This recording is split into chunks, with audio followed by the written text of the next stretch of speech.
How are we going, everybody? I'm having some fun today. I'm playing around in the garden. Now what I'm doing here is doing 2 tablespoons of our CGWS Citrus Guard White Spray. That's 2. And then I'm adding 1 tablespoon's worth of diatomaceous earth, fine grade. This is food grade, fine grade.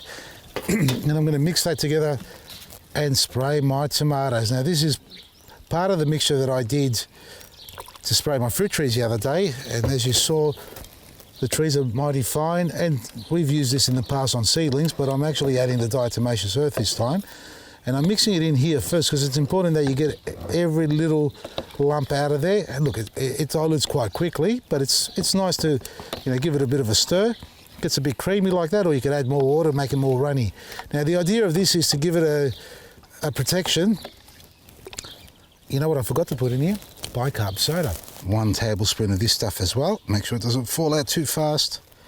Now, with the CGWS, it's normally about 3 heaped tablespoons per litre of water. I've gone down to 2 this one here because I've added diatomaceous, plus I've added bicarb soda. I'm not sure what sort of reaction we're going to get here because I haven't used the bicarb soda combined with CG before.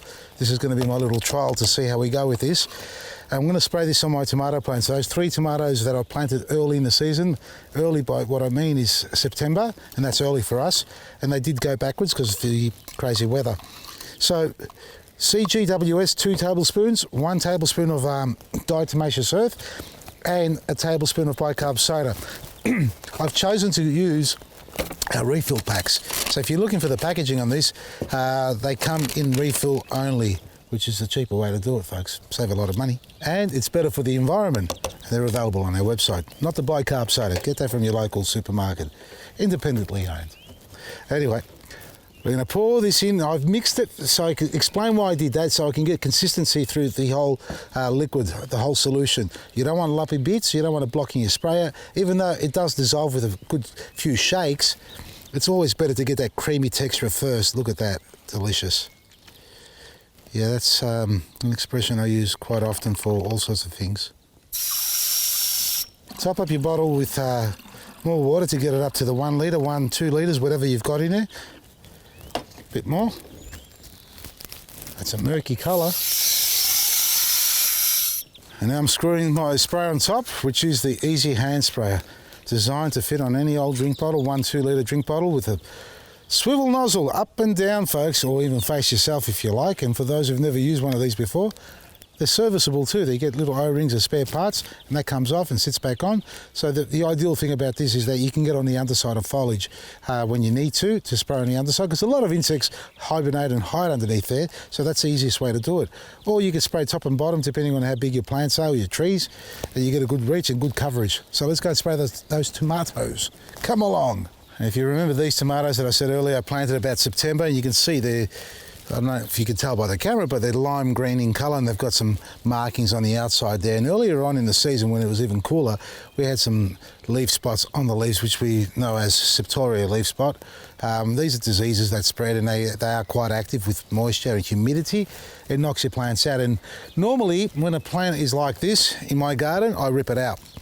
Now I've got 3 together, so they've basically been spreading the love to each other, and that's the other thing about, you know, companion planting, having an array of plants that otherwise won't be affected by, let's say, a tomato. So we've got our eggplants there, we've got some nasturtiums, we've got some lettuce in the middle, the capsicums, they're all fine. But if you plant like 50 tomatoes in a row and one gets sick or one gets attacked by insects, they'll work through the whole garden or the whole row of tomatoes before you realise it. And these 3 got hit hard pretty much, so we're going to spray these now. Now, I'm not going to spray upwards. This is another lesson for everybody, because I get a lot of emails asking me, well, when can I spray my tree or my fruit or my tomatoes and so on? There's flowers on the plant. I don't want to affect the bees and all that sort of stuff. Bee friendly, it is friendly because we're not spraying the flowers itself, and even once you have it on the foliage, it won't affect the bees in that respect. They're too big an insect. And the other part about this is when you do need to spray your plants, you can spray when there are flowers on it. Now, it depends on the type of plant. In this case here, the tomatoes, if you have a look here, these little clusters of tomatoes, I just knocked one off because the plant's not happy. These ones here, when they do flower properly and don't fall off, and that's what's going to happen all the time, they're facing downwards. That's my point here. So when you spray a tomato plant, in this case here, in this instance, we're going to spray above. I'm going to avoid spraying underneath to see if I can salvage any of these tomatoes. But I dare say these are, even if they do set, they're not going to grow properly. These are just really tired plants, but we're doing little trials and experiments to see how we can rectify them. If you've got no other tomato plants in your garden, and as far as spraying's concerned, these needed to be sprayed. No, in fact, I did spray these once. You weren't around, and I didn't film it. I came out here and I did one application of bicarb soda. And the fact here is that all the leaves at the bottom, before this growth came on, it's been about 5 days, they were really riddled with the disease. So I can't share it because I didn't film it, but we're going to do it from now on these ones here, and obviously we're doing other trials. So I sprayed it and I reckon they're looking better than what they were. I'm going to start spraying. Here we go. Oh yes. What type of plants to spray? Pretty much all your plants, but I would probably avoid the leafy greens, folks, because they'll be a little bit hard to wash, even though I just sprayed all over my silver beet. Oh, the things I do. Don't worry, it all washes off.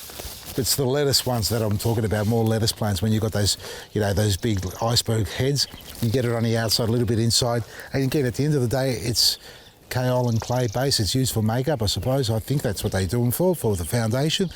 And the diatomaceous earth is safe because it's food grade, and obviously the bicarb soda. So what we've got here is a triple. We've got an insecticide, a natural plant protector. I won't call it an insecticide. That's a diatomaceous earth. And then you've got the CGWS, which is a plant shield, and that's predominantly what you see here as the white, protecting the plants from being attacked by any other pests. And then you've got the bicarb soda, which is, too much stream there, which is to work on controlling diseases.